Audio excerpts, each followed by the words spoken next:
Whoa! What's up, boys? You know what time it is. It's time for our round one playoff recap. It's your boy, the commish, aka winner of the last place game, aka ain't walking on Fieldstown and no singlet that says I suck at fantasy football. We did it.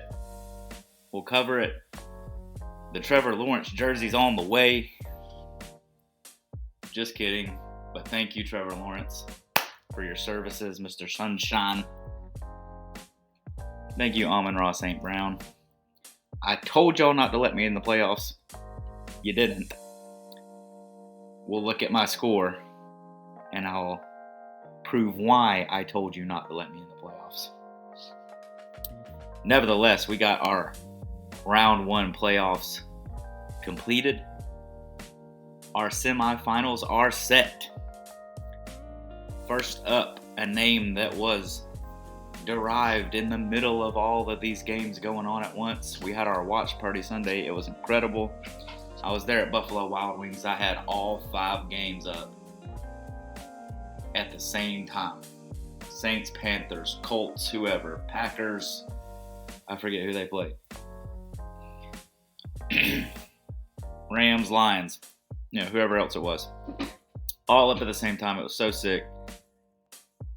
We're watching Kittle go off. Somebody says Kittles and Bits out loud. We have a new name here. Against the Mighty Mahomo. So we have Ryan and Alex, both at that 9-5 finisher record, going head-to-head in one of our quarterfinals here. Ryan getting the W. Of the remaining teams, Ryan is the dark horse. He started off 1-3, so did Aaron. But Aaron went on this incredible streak. And Ryan kind of quietly stayed there, winning here and there. And is now one of the teams to beat here, scoring 147 points to 105. With Bijan going for 29, Kittle and Bits going for 22.8. McConkey with the 4, but Jackson Dart with 22. The defense with 14. The kicker with 14. Gonna be really hard to beat. The only thing he missed here was not even really. It's only a 2-point difference between Kittle and this guy. Ryan has won in the past with dual tight end, don't forget.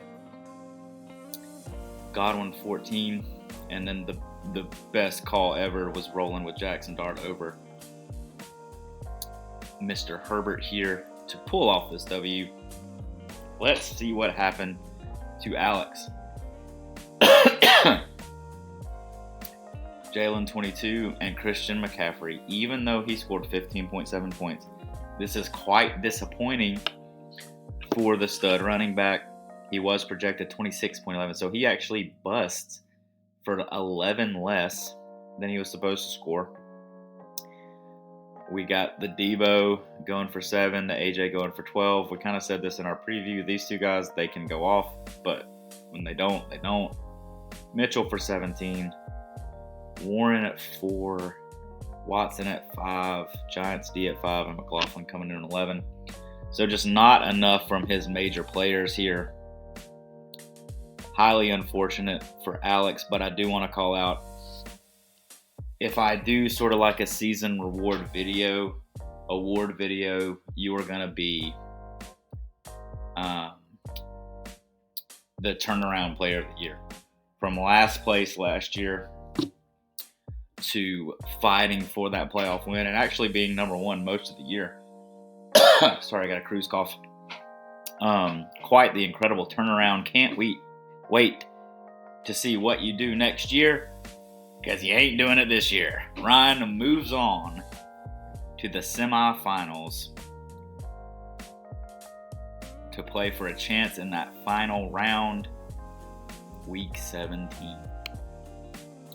Our other playoff game was a lot closer and came down to Monday night. We have Eric and Will, 110 to 122. Really close margin there.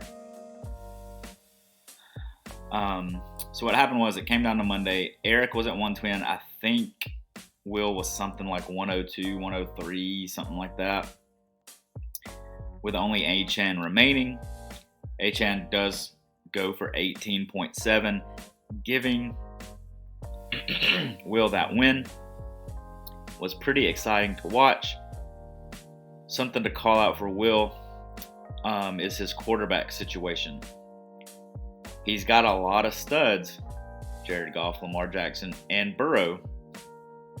But he's kind of got a Tet Wayne-Dell situation that I have, where you play one, you bench the other one does good, the one you played doesn't, you swap them, the same thing happens.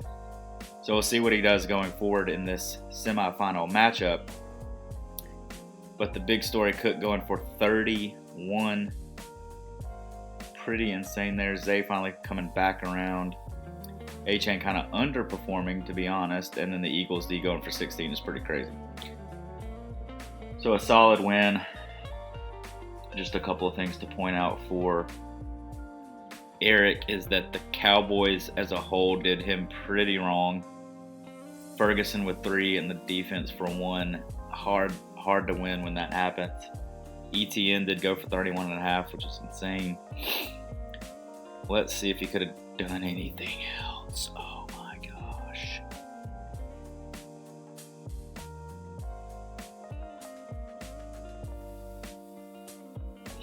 I don't think there's any way you could have known this or done it differently. But we got a DJ Moore at 22.9 and a Franklin for 20.8. That would have gave you the dub here. But it's okay. It's how it works out.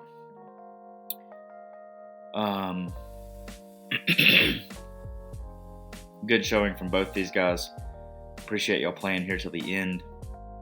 Will does come up for the victory. Eric, this is another turnaround. So if you weren't around last year, both Eric and Alex basically quit playing because we didn't have a punishment in, so you can thank them for the punishment being in place. But to turn it around this year and both be fighting for semifinal playoff matchups is a pretty cool thing. The league's a lot more established now. It's as competitive as ever. I mean, I'm in 11th and I was 5-9. And Jake was 2-11, but we got to teach him how to draft. He'll be a lot better next year. He did figure some things out as we went. But crazy turnarounds from these two guys. Congratulations, Alex and Eric, for doing that. And hopefully you can take some solace in that, because that's all you're getting. Because you are out of the playoffs.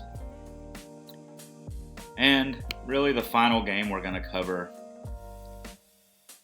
is our last place game. I think this is the best way to do it, but I'm open to suggestions for next year. You play all season, and your last two folks, number 11 and number 12, play in the first round of the consolation bracket. I don't necessarily like that you could be like 8th and end up losing the league when the playoff starts. So I think the first game, it's a solid 11 versus 12. It's the worst records in the league. And they just sort of have one final game that they can win to move forward and avoid the punishment. I didn't like being in it. I would have really hated it if I lost, but that's the de facto loser. You were the last two slots all season,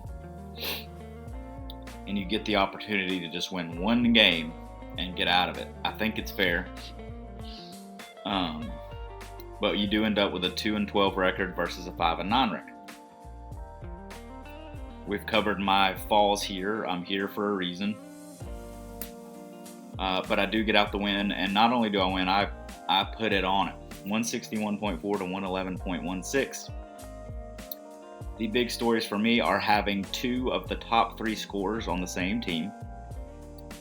Trevor Lawrence went for 6 touchdowns, scoring 44.3 points. Amon-Ra went completely berserk in the loss to the Rams, by the way, with 41.4. I'm scoring 161.4 with 2 goose eggs from my defense and my tight end. and an under 5 performance from Tet, which, by the way, we finally made the right call. There wasn't anything we could have done. I picked up some of these running backs because there was a question there for a little bit that both Josh Jacobs and Emmanuel Wilson would both be out. So I picked up two of the Packers, like third and fourth string. Ended up dropping Gadsden, who I didn't trust anyways, but he went for 10. So this could have been even worse. I likely given the goose egg. Jacobs with 23, Gainwell with 19, which is so good. He's basically a receiver there in that backfield. But the main thing, right, Amon-Ra and Josh Jacobs, and it was supposed to be Jefferson, but ends up being Wayndell or Tet, is my playoff matchups were sick. If I could get in the playoffs, I felt like I could score enough to make a dent here.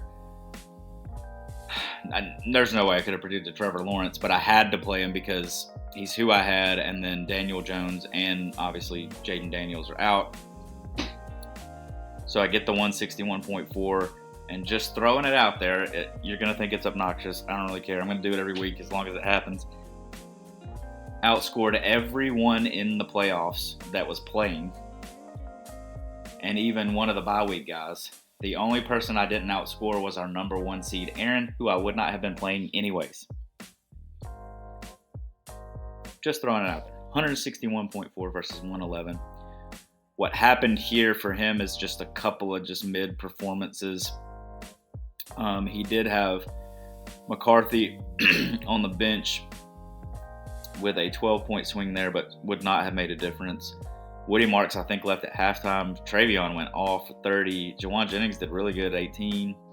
Judy did a Judy. Kelsey did fine. Wilson, did more than he was supposed to. 49ers dropped 0, and then Prater with the 5. So not a bad performance. If Dylan ended up in this game, probably would have lost with the 84.52, Jake with the 111.16, but that's not how it worked out. And by the way, I just want to say this. Okay. I know there's some stuff out there about I didn't help anybody. I pushed people to set their lineup because of what happened last year. And you can be mad about that, but what happened last year was folks lost by not setting their lineups, and they would have won if they did. It affected playoff seeding, okay? And we had folks in different positions, and it would have been a completely different result if people actually played the game. We prefer you playing and it working out this way than somebody not paying attention and playing and it turning out that way, okay? You can be mad about it, but that's what we prefer. That's why the punishment exists. You play to the last breath.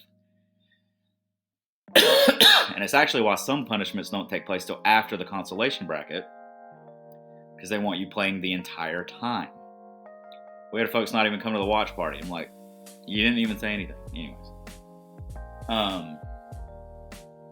That's why it is the way it is. I like the first place in the consolation bracket, determining last place. I'm trying to figure out something to make the consolation bracket worth it, where people actually are engaged until the end. But at the end of the day, if you're not in the playoffs and you're not in danger of the punishment, what am I going to do? I can't force people to care at that point. So it is what it is, but that's why things are they are. I'm extremely grateful to be in this position and not have to do the punishment, although I would have gladly done it to set a precedent and make the point, okay? It's all in good fun anyways. It's not that embarrassing. It's actually hilarious. You're going to enjoy yourself. It's going to be fun. That whole day, I'm going to make an announcement video tomorrow. That whole day is going to be a blast. Don't overthink it. Just enjoy yourself. It's going to be on the YouTube. Market your business while we do it. Whatever you want to do. It ain't that bad. It could be worse. So shake it off, move on, and we'll do better next year. And I can say that because it ain't me. I'm just kidding. All right. So I'll go over this in the preview video Thursday. But congratulations to our finalists. We are now down to 4 teams that are fighting for our glorious belt. We have Ryan and Aaron, and we have Will and Blake. Really some of the highest scoring teams all season. All of these deserve to be here. Again, the dark horse is Ryan. Ryan at the end of the season showed up and showed out. To infinity and beyond, Kittles and bits. Smear of dreams as he gets here to the end, fighting for that last spot. We will update this Thursday. We'll dive into these matchups. We'll show you when the games are, what to pay attention to. It's going to be fantastic. And watch out for that surprise video tomorrow announcing our playoff weekend shenanigans when it comes to the belt delivery and the punishment execution. We'll make that one tomorrow. Share the vid if you want, but we'll check it out and we'll see you tomorrow. Thanks, boys.